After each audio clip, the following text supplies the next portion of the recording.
Mga kaibigan, may good news para sa lahat. Kung gusto nyo nga makabasa ng mga balita tungkol sa Mindanao, wala nang iba kundi ang Mindanao Examiner newspaper. Mindanao ang sirkulasyon, Mindanao ang balita. Ang Mindanao Examiner sa Basilan, Sulu at Zamboanga. Gumawa na rin ito ng mga independent films at ABP, audiovisual presentation, at may photography at video services pa. Bisitahin po natin ang kanilang website sa MindanaoExaminer.com o tumawag sa 9925480. Marami pong salamat. Kaya natin to. Hi, hello. Howdy. Magandang hapon po sa inyong lahat mga kaibigan. Kumusta po kayo sa mga oras na ito? Ito na po tayo sa ating palatuntunan, ang Radio Mindanao.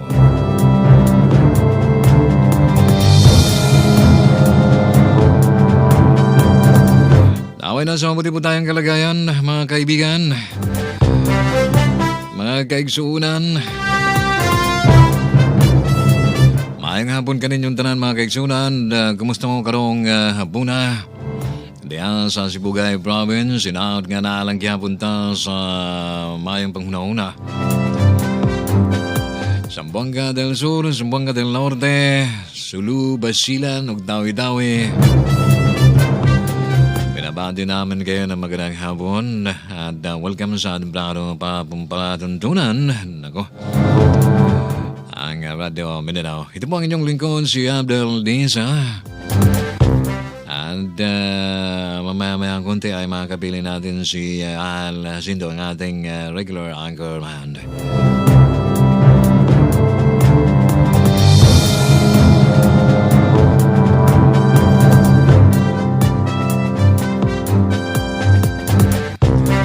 Diyan ang payaw, mayong hapon kaninyong tanan. Kumusta atong mga kaparintihan diya, ang atong mga igsuon? Naghandaw sila, naminaw sila karon sa atong tulumanon. Puasa lang gihapon sa atong mga Muslim brothers.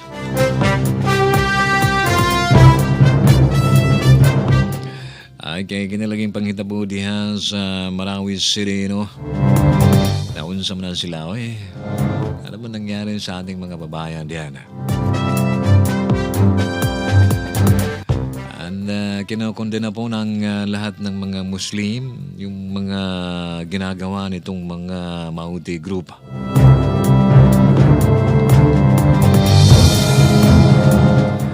Ang MILF din ay kinondena rin nila itong violenting akto ng mga Mauti group dyan sa Marawi City na ang tumong ay maghasik ng lagim.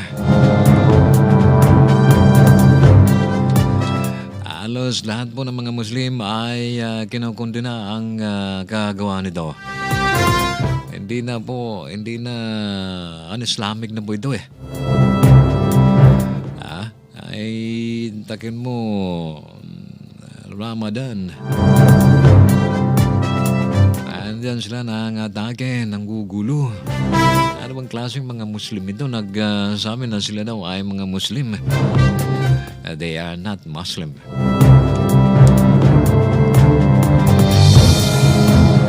Walang justification na magsagawa sila ng mga opensiba laban sa mga sibilyan at sirain yung mga igangang infrastructures at mga kabahayan at yung mga institution, yung institution para sa igangang public service sa ating mga kababayan. Ang ilaw, mga kabahayan dyan, sinunog nila. Hindi gawa ng isang Muslim yan. Dapat lahat tayong mga Muslim ay kundinahin natin ng mga kagawan nitong mga Mauti group na ito. Nagkakahiya.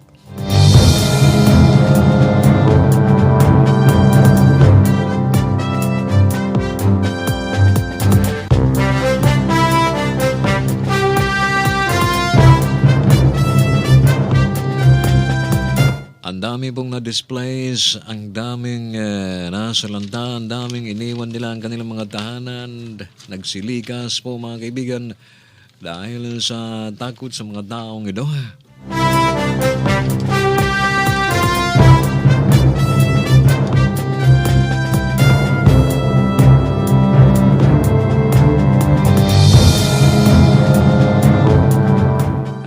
Pagkatapos sabihin nila, ginagawa daw nila, nagsagawaan sila ng karumal-dumal na gawain, naghahasik ng lagim sa ngalan ng Islam.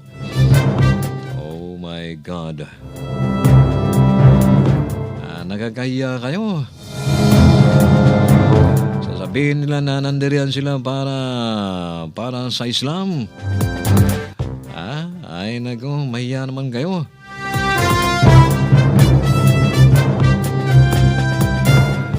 Sino may mga nilalang na ikangang makipaglaban para sa kanyang kapakanan, para ikangang makipaglaban for a just cause, pagkatapos ay ikangang nagsagawa ng mga karumal-dumal na mga gawain.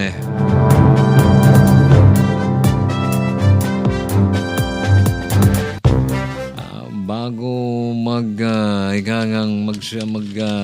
bago yung buwan ng Ramadan ay talagang mga ano yan, hindi Islam yan.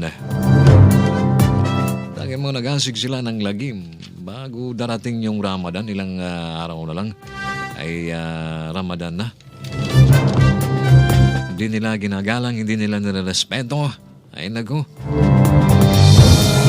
nagkakainis yung mga ganyan ba? Kawawa naman yung mga kabayan natin dyan sa Marawi City. Sana miyadto silag kuan, miyadto silag China, gigira unta nilang China dito.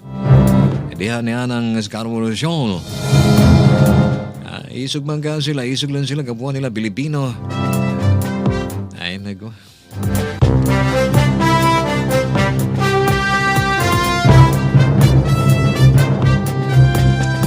Mga kaibigan, ang oras po natin ay ganap ng 10 sandali, makalagpas ang 2:00.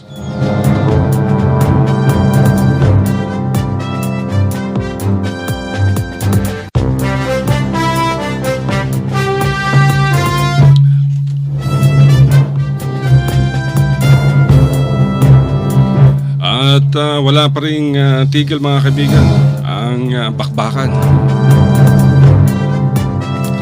Dyan sa Maute, sa Marawi City. Kailan kaya matatapos tong problemang ito mga kaibigan?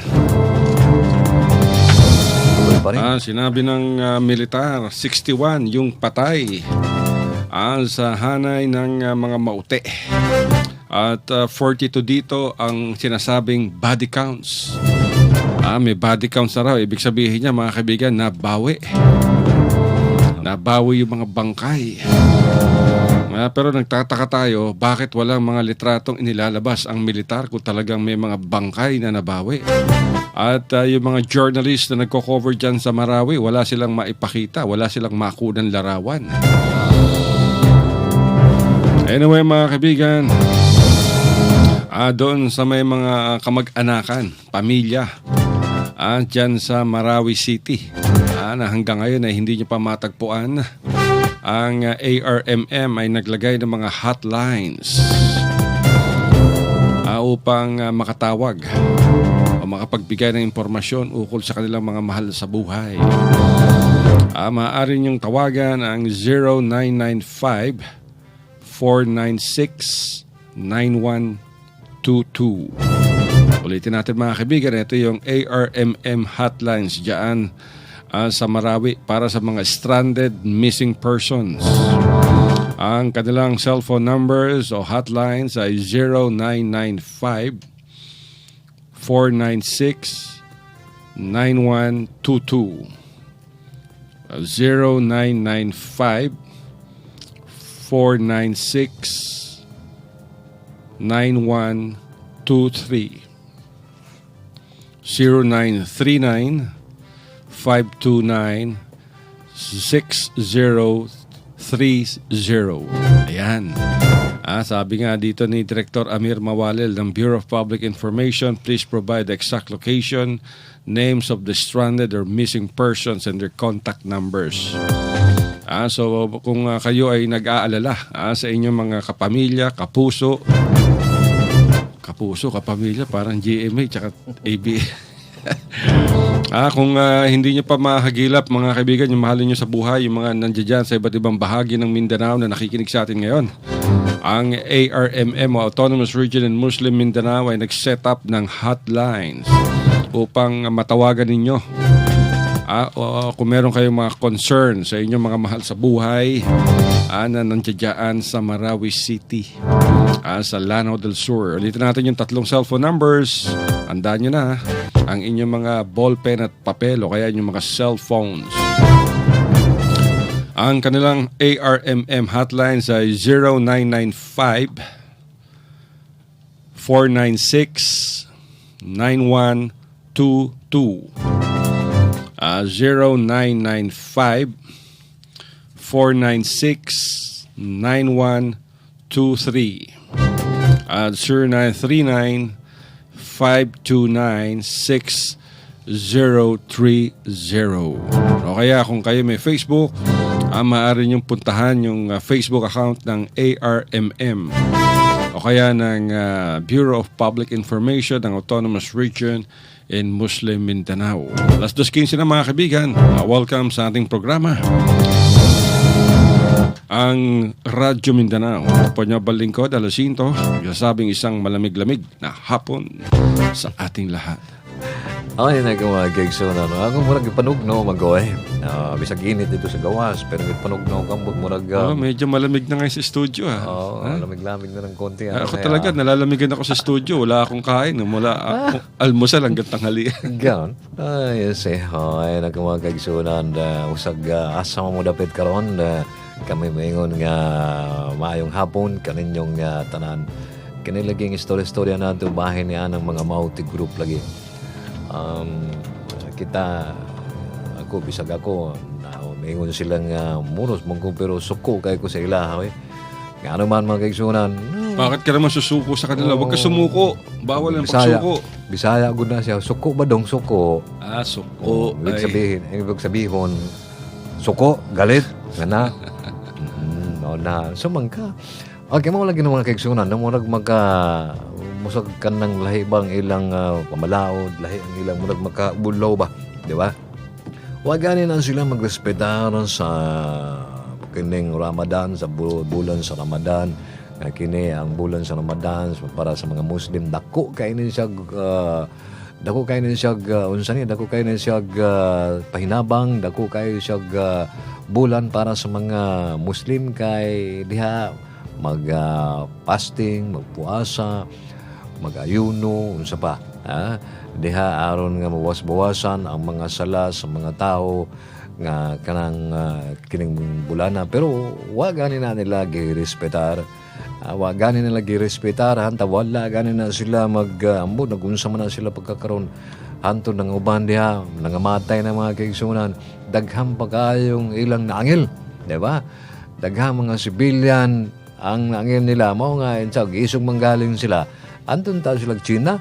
Dito sila magipag-away sa China kay dito aron masabta nato sa mga isog lang na sila og dinhin sa tuwa, di ba? So naray panahon mga kaigsunan, mga wala na sila, mga matay na sila mga kaigsunan. Nganong ninaani man ta gumika na nila, no? So munta nga ug ang atong buhaton karon mga kaigsunan, tabangan nato ang atong gobyerno, tabangan nato ang atong mga sundalo ug mga kapulisan nga itugan nato asa nang dapit na nga mga tawhanan nga wala nay pakundangan kundili nga maghasik ng lagi matud pa sa Tagaog mga kaigsunan. Now kita ra gud, di ba? Kinsa may makaluluoy og dili ta mutabang sa atong kagamahanan kay lagi og tanaw ko ng Marawi, no? Di ba? Now naa nagkagubot diha sa anang ilang syudad syudad ko na, city ko na mga igsunan na. Pero gisulod ko, nagkagulo gyapon kay gisulod niya ng mga tao, ng mga daudang mga tao nga makakaulaw para sa mga Muslim, di ba? Nga ambot dili man tingali na sila ga Muslim, maaari sila ay maranaw, tausog, iyakan, samal, unsa ba. Pero ang atong paglantaw diha, dili na sila kining Muslim, ha? Dili na sila ga Muslim. Ang Muslim di man maghimog dautan. Para Kristiyano ba? Diba? Ang real ka nga Kristiyano, di ka kung mahimog dautan. Huwag ka na, real po kang Muslim, di ka mahimog dautan. Na, dili na sila Muslim. Unsam na sila, maranaw na sila, iyakan na sila, o tausog na sila, tribo ba? Diba? Okay, pero wala na sila relihiyon. Na, dili na sila Islam, mga kaigsunan. So, ang atong buhaton, diba? Kinahanglan nga, dili, maunta, may aning martial law, no? O dili, gumika na nila. So, suportahan na to ang atong presidente. Mahino na kay mag-martial law, aron nga masikop na ng tanan, aron nga mahinlo ng tanan, aron wala na yung mga dautang mga tao diya, sikupon sila, patyon sila sa mga sundalo nato nga kining naagapatrolya diya, sikupon na sa laod, naa sa dagat, naa sa bukid. So, atong tabangan ang atong gobyerno mga kaigsunan para magbalipayon tanin yung tanan. O inaot nga naalang gihapon kamo kay lagi murag luya-luya ng inyong igsuon mga kaigsunan po asa lagi, no? Ang ato alang diha, unsa may mga kalihukan nila, kinahanglan pirmitang alerto. Diba? Alerto lang ta. O naay mga gipang putos diha nga abi nato kung sana karton ba na siya o niya naay mga uban makakita ganit tag naay mga kurinti de speakers nga naay luyo anang mga karton basig unsa na kinahanglan alerto lang ta pirmi tag alerto o kinahanglan magdala tag mga identification nato mga matilmailhan nato ng mga ID ba aron nga sakay ganit tag maglakaw ta diha bisag inspeksyon ta dulon ta sa pulis o sundalo nga pakitaan kog ID na ipakita na to o na kanang mga sakyanan pod ang uban diha dihaganan sa buwang mga kaigsunan giing na ng mga pasahero diha o no ID no ride mo ba na di ba o wala kay ID di ka pasakyon kay luoy po kay mga driver sa mga jeepney sa mga van mga kaigsunan banalit wala kay ID ulaton ka kay litratuhan pa man ka imbestigahan pa man ka sa mga pulis so malangan ang paglakaw sa imong gisakyanan na siyempre ang uban diha makatuluban na sila magbiyahe sa 5 ka oras unya mahimo na lagduha usa kay gumikan anang checkpoint lagi anong checkpoint di man ta magkontra na pero kaparas kayuhan na pero daghang kaay mga perwisyo ba so ang atong buhaton ron kinahanglan magdala tag ID o pagpakita na sayong lakay ba kay og wala kay ID panaugon pa ka sa mga sundalo sa mga pulis kuhaan kag ngalan litatuhan pa ka o nya na intervention malangan hinoon ang paglakaw sa mga jeepney o mga bus ba o sabay mga gisakyan diha di ba yan masuko po ng mga driver o pila na ko na ilarang mo na nakabiyahe sila mga kalima gumikan nimo makatulo na lang in taon di ba bisag asa ta ato tag Laod, ato tag Bukid, ato tag Pueblo, masyo ta diha, tinhanan na tay ID. Kay lisod na kayo wala tay ID. Ato suportahan lang yun ato. Wala may problema og bananglit nga kitang tanan. O kitang tanan nga unsa ni nga sige tag musuporta. Walay problema unsay mga balaod atong gituman. Walay problema, di ba? So mao ka na mga kaigsunan kinahanglan kitang tanan na unsa may naa naman guna. Kaya mga uban na nila natagtuo nga sige batikos mo po'y nahimo nila sa atong gobyerno wala gani, di ba? Mas may na si Duterte kaya daghang kang nahimo sa atong kababayan, di ba? Now kinahanglan sige tang naatay pirmi pagka-alerto ba. Alerto ta pagkahuman. Naputay kuan. Naputay aksyon. Naputay pagkilos ba mga doon pa sa Tagaog. Kinapananglit nga nagkakita mo Unsa diya, nakita mo karton, unsa ba, nakita mo nga imong gisuspetsahan na bomba na siya. Atong i-report diha po na. I-report na to sa pulis. O asa ba, kanang barangay ba, o mga otoridad nga naay karton nito, murag hapon pa man to. Diba? Wala man to gikuha sa tag-iya, murag, syempre, ato na nga dito sa mga pulis o mga otoridad kang mutanaw unsa man na, lantaw rin mutanaw unsa man ang klasihang mga pumutos diha. O niya, kita atag mga salakyan bitang mga kutsi nga dugay na nang gibutang niya mga tulo ka adlaw na. Ato na nang i-report mga kaigsunan basig bata kasayod. Basig ingon sila itong ingon matod pa sa akong kabigong Amerikano car bomb, di ba? O basig car bomb na siya gibutangan diha. Kay kini laging mga ubang mga terorista maisug kay bisa pag ilang lawas butangan nagbomba mga buto. Hey, simba ko ambot asa ka ang ilang kaluluwa no. Buti ka ng lawas nila, butangan ng bomba. Una, muadtong musuri-suri na dito sa mga daghang tao. Una, ilan ang pabuton. Pastilan. Tanawaragan mga salbahe, mga tao, no? Ang butasa ka na sila nakakuha unsa ni? Nakakuha og kining pamalaod ni ana. Kinsa may nagtudlo ka nila ana nga wala man na sa Islam, di ba? Wala na sa Islam kanang ilang mga ginabuhat. Ang butasa na mga nabuang naman na sila, pasaluong ko mga kaigsunan.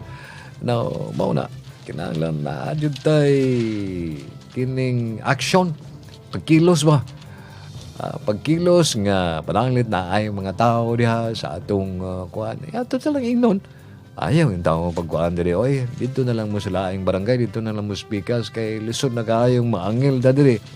Di ba? Maangil da diri. O dili pa to, maunang that's the time nga report po ka sa balaod nato na amay mga tao nga dito para siguro nag-happen diha sa sinindapit niya diha parte sa buwang kano sa kuruan tingali na unya na ay mga mingaging mga tao nga nagdala sa ilang na ay mga pusil, nagdala sa ilang mga samdan nga mga kauban.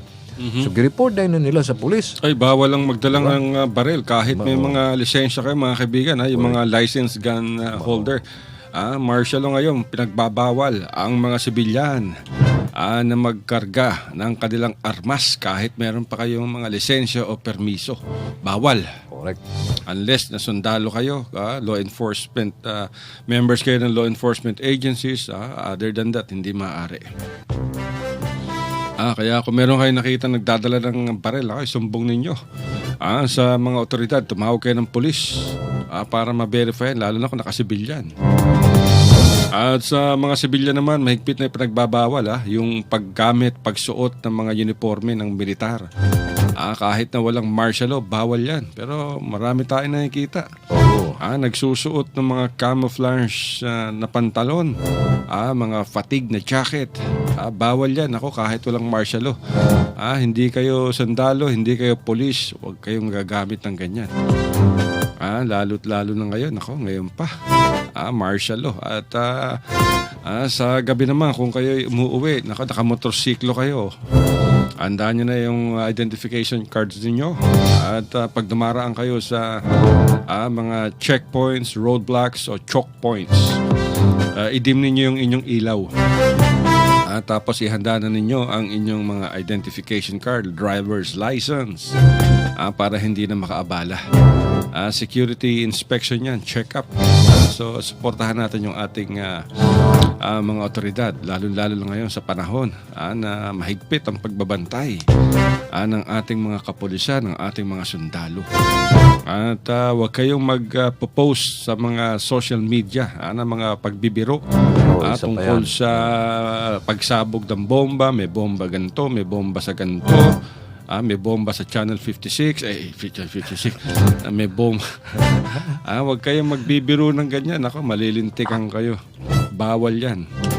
Lalo na sa airport o kaya sa mga pier. Yung pag sinisearch yung mga gamit niya, mga bag, tapos sasabihin niyo, oops, hindi pwede kasi may bomba dyan. Ako, mabibilanggo kayo, utang na loob. Gamitin niyo common sense ninyo.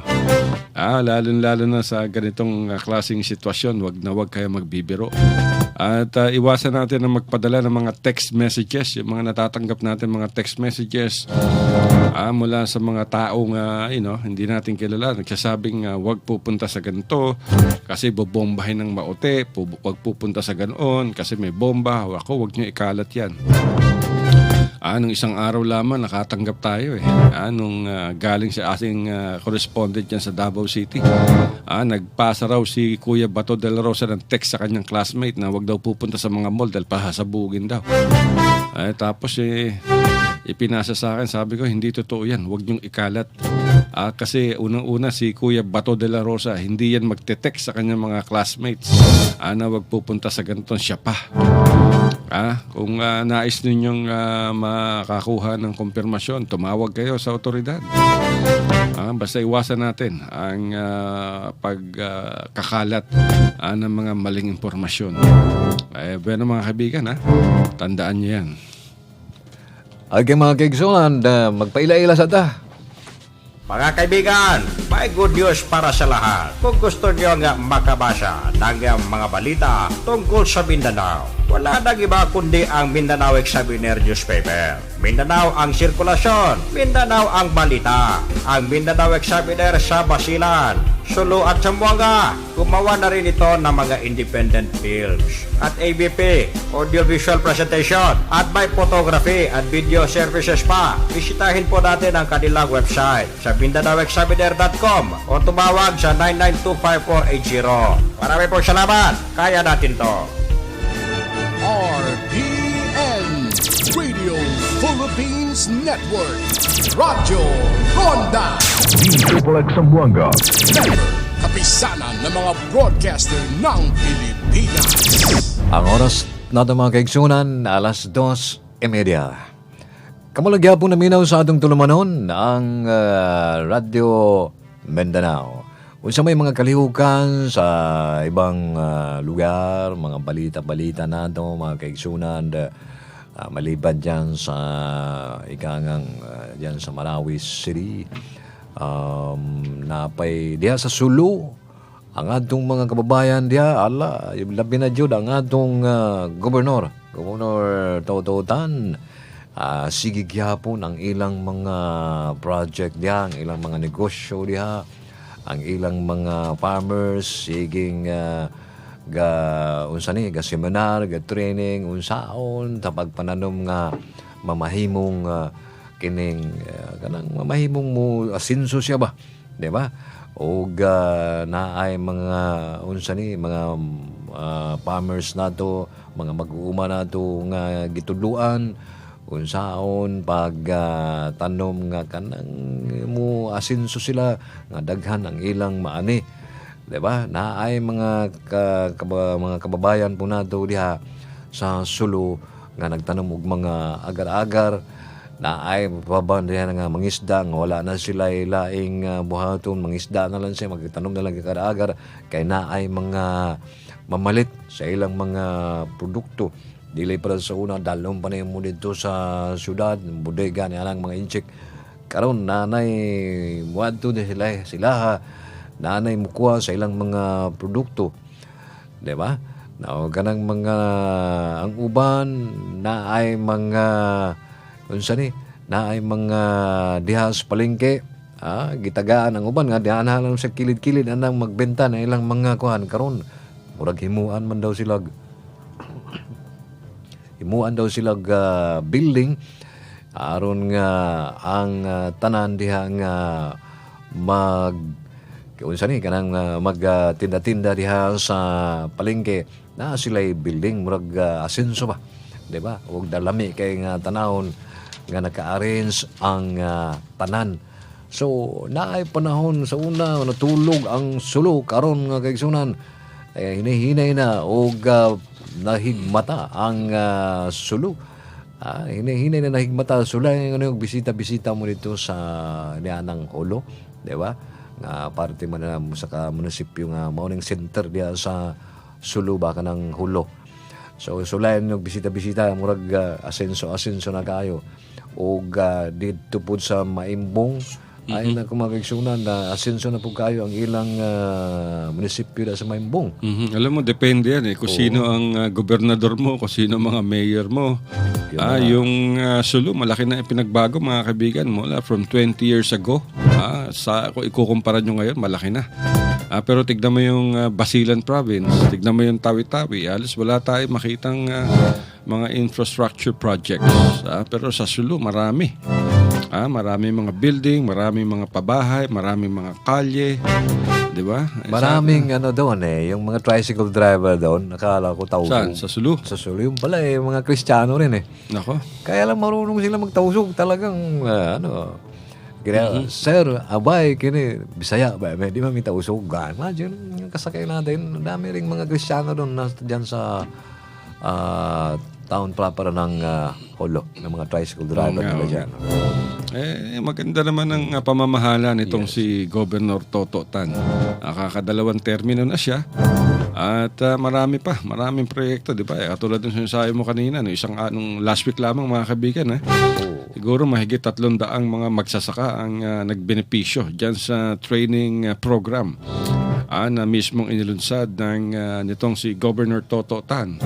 Of course, in coordination with Go Negosyo Project at sa Department of Agrarian Reform, Department of Agriculture, Department of Social Welfare and Development.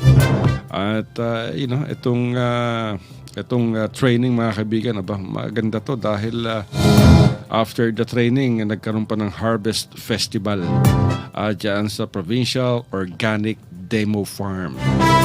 At ang lalaki ng mga Ano yun? Ano yung hinaharvest? yung mga tawag din, yung mga melon. Yung honeydew. Wow. Grabe, sinlaki ng basketball. Wala ako nakakita ng melon, mga kaibigan. Hindi yung melon na kulay pula, yung watermelon. Ito yung melon na kulay dilaw, sinlaki ng basketball.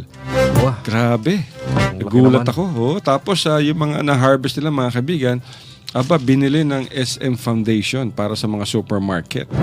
Talagang napakaganda. At hindi lang sa mga magsasaka, pati yung mga mangingisda ay kasama rito. Talagang malaki na ang pagbabago, ika nga. Dahil marami na ang tumutulong, ito isa effort na rin nung dating gobernador na si Governor Sakurtan. At siyempre si Pangulong Rodrigo Duterte. Kaya nga nung isang araw nakita natin si Governor Toto Tan diyan sa commencement exercises sa Mindanao State University. Sa bayan ng Hulot. Maganda yung sinabi ni Governor. Sabi nga niya, everybody must excel in life and help in nation building. Maganda. At ito'y ginawan to ng istorya nitong si Al Francis Salinas. Yung writer ng ating partner ng Mindanao Examiner Regional Newspaper. So bilhin nyo mga kaibigan, yung dyaryo available to sa buong Mindanao, sa Cebu at sa Quiapo. Yung Quiapo medyo may problema ngayon yata yung Mindanao Examiner. Dahil bukod sa nagkakaubusan ng dyaryo pagdating ng Mindanao Examiner, pagdating sa hapon wala na. Ang problema pa dahil sa yung bombing nung nakaraan dyan sa may Quiapo, naapektuhan yung lugar. Anyway, yan pa naman ang paborito. Pero nalipat yata, wala na dyan sa labas ng Islamic Center yung nagbebenta, dealers ng Mindanao Examiner. Ewan ko kung lumipat malapit sa may Santa Cruz Church o kaya dito sa Itiague. Tignan natin mga kaibigan. So maganda yung kanilang banner ngayon. Sabi ng MILF, martial law must not affect the ceasefire agreement. At sa front page naman ng Mindanao Examiner, sabi ng ARMM, yung vaccination rate sa buong rehiyon ay umabot na mahigit 80%. Maganda yan. Maganda yan dahil, very busy din naman itong si Governor Mujib Hataman. At yung DTI ARMM ay naglunsad din mga kaibigan ng kanilang sariling Diskwento Caravan. Dyan sa Maguindanao. Napakagulo ng Maguindanao pero wala tayong marinig na balita dyan kay Governor Toto Manggudadato. parang Anda- silensyo, no? Ang daming patayin dyan, ang daming atake ng mga rebelde dyan. Hindi natin makita itong si Governor Manguda Dato na dumadalaw sa mga iba't ibang bayan at magbigay ng mga tulong. Wala. Wala tayong mabasang balita na kinonvene ni Governor Toto Manguda Dato yung Provincial Peace and Order Council. Wala. Hindi natin alam kung bakit. Diba? Anyway, tignan natin. Bantayan na lang natin mga kaibigan at tumulong na lamang tayo sa ating pamahalaan upang umasenso ang ating mga lugar. Okay, mga kaigsunan, di ba? O, nagunsa mo kanong diha. Naaran mo nag-merinda na mo diha. Na ay mga kape, na ay mga balanghoy. Naod nga, pero ang uban niya, mga Muslim, nga puasa na sila. Ay na pag sangpit nila. Di ba? O, kamudiha nga, kababayan po nato, diha niya nang nagmirinda-mirinda diha silang kiligin. Naminaw sa atong tulumanon. Naminaw sa atong programa. So, mayong hapon kanin yung tanan. Inaot nga, naalang gihapon tan sa mayong panglawat. Sige kitang paminaw og mga radyo. Sige kitang paminaw og mga balita, mga chismis, mga opinion, mga komentaryo, niya ng mga radyo, unsa niya kita pa'y ibalo nga bana-bana ba kung sa atong buhaton. O na, kinilaging, unsa ni, kanang depende na sa atong leader ba.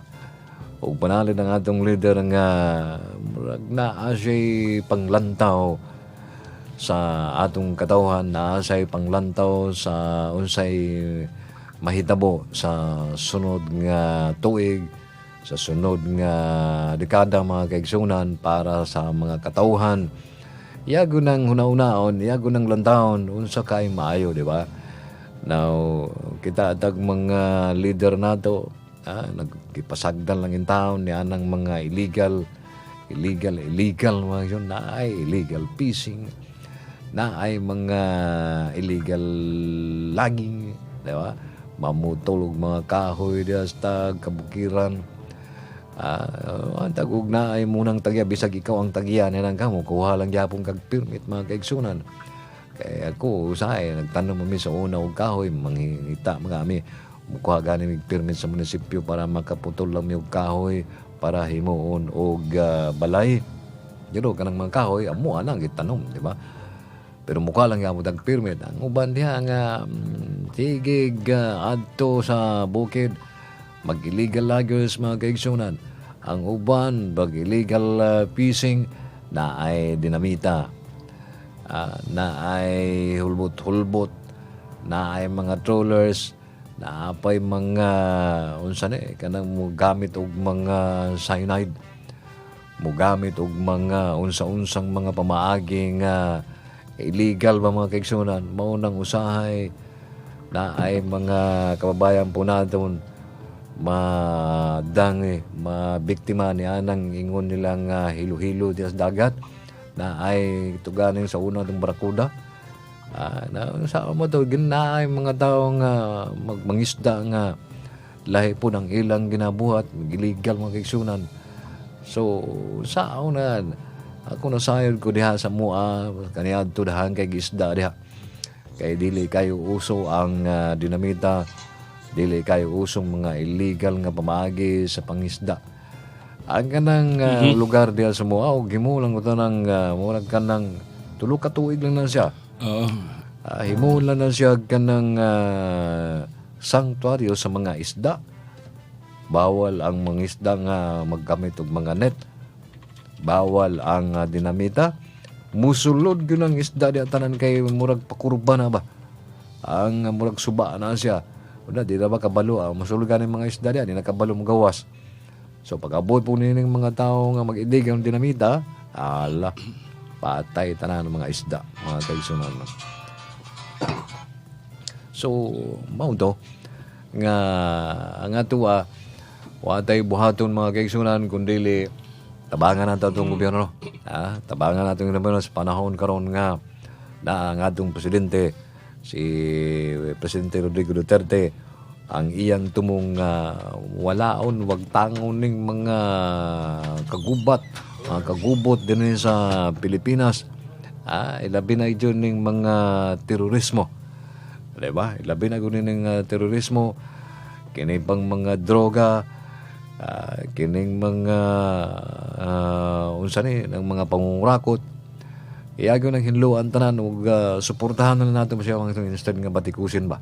Basta di lang makuan ang atong katungod pod. Kay siyempre tao lang ko na siya.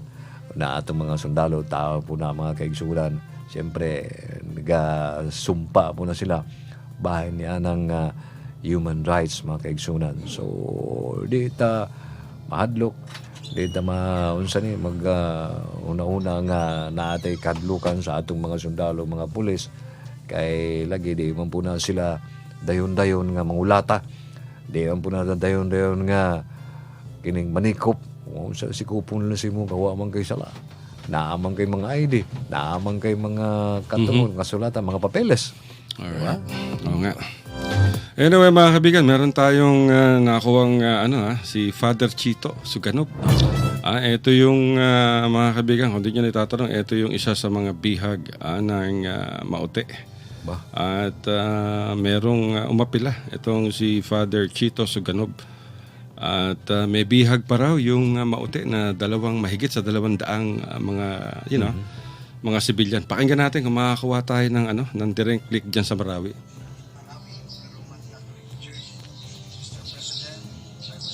Hindi natin marinig. Paki-check nga yung linya natin diyan sa Marawi upang makuha natin yung yung kung ano ang apela nitong si Father Chito. At kailangan marinig natin to mga kaibigan dahil umapila ang pare na bihag ng Maute dito kay Pangulong Rodrigo Duterte. At kailangan na malaman natin kung ano. Hindi mo sabihin yung kinidnap nila nandiyan pa, buhay? Oo, importante rin buhay itong si Father.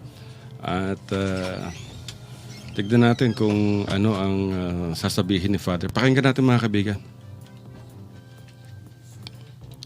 Hello? Wala tayong contact? Hindi natin makakita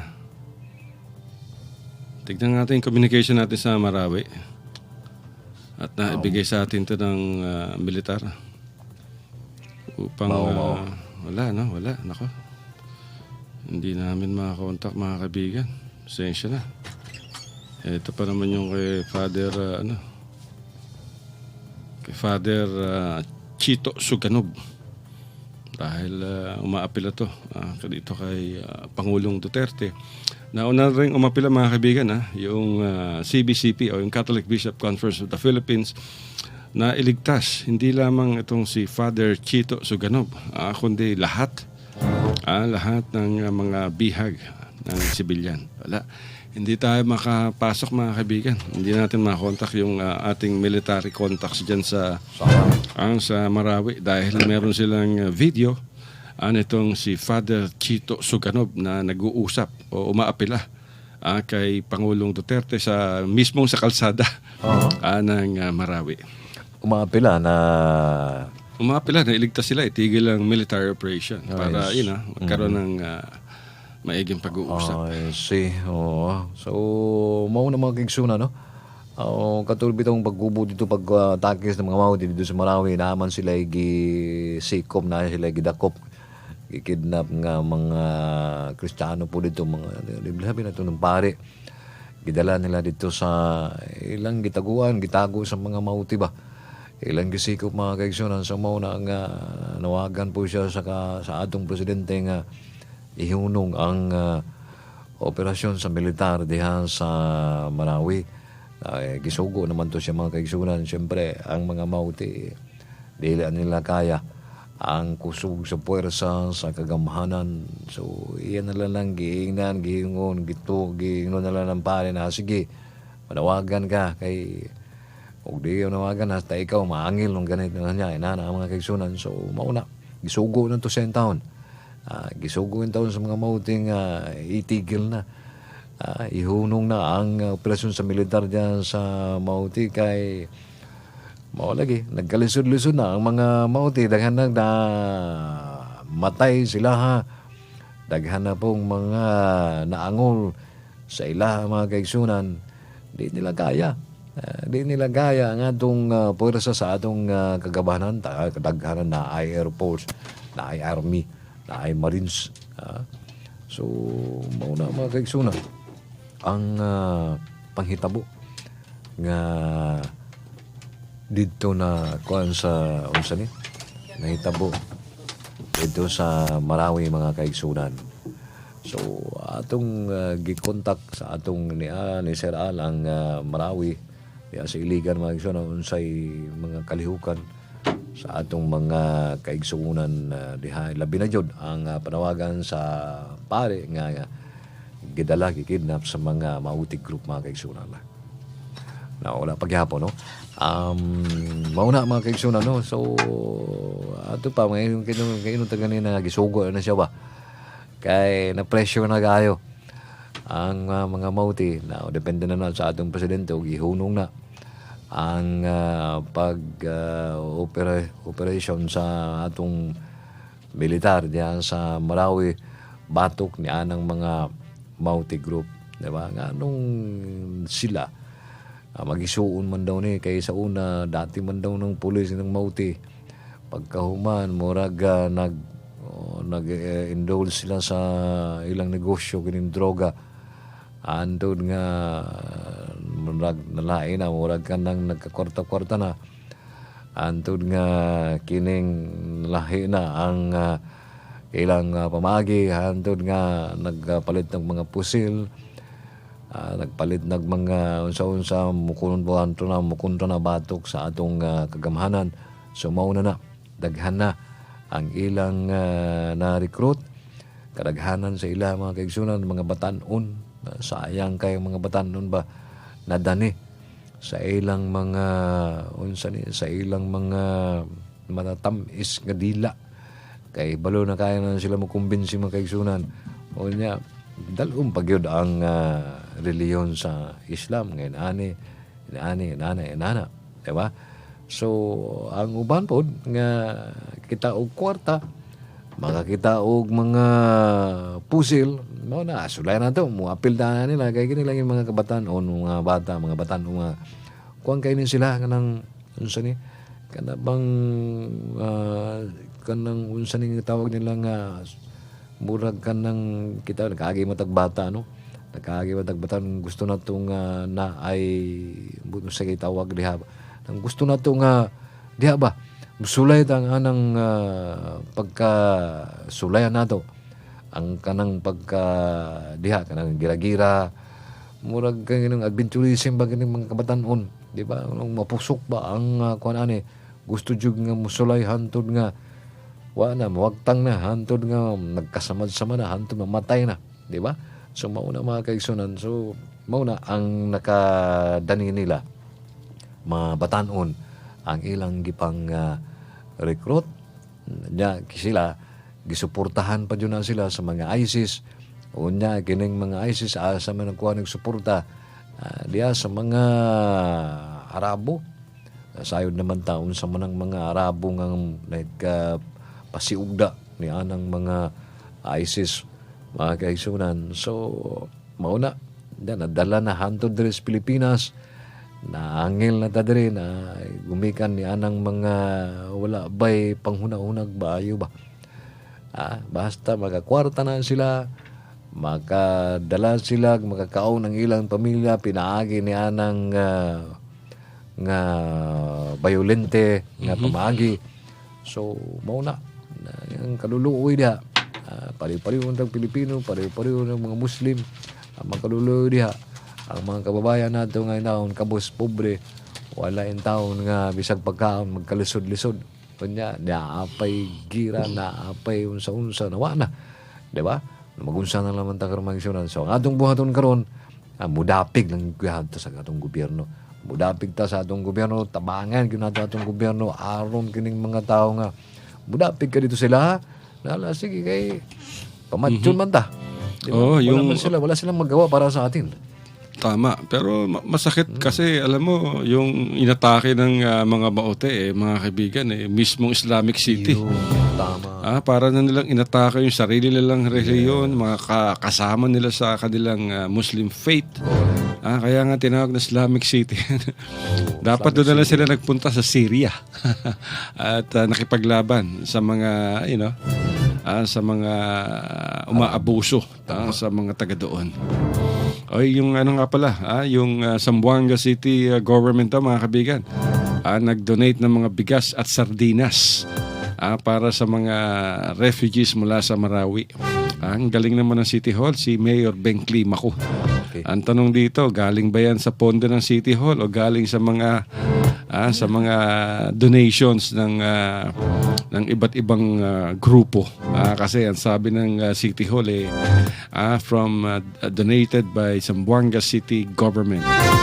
Pera ba ng City Hall ng Zamboanga yan o galing yung mga bigas sa mga donations mula sa iba't ibang grupo? Yan ang tanong. Pero anyway, more than that, nagpapasalamat naman tayo at sa Zamboanga City Hall at nagpadala ng tulong. Mas magaling pa yung e-media. Yung mga kasamahan natin sa e-media, basta may kalamidad.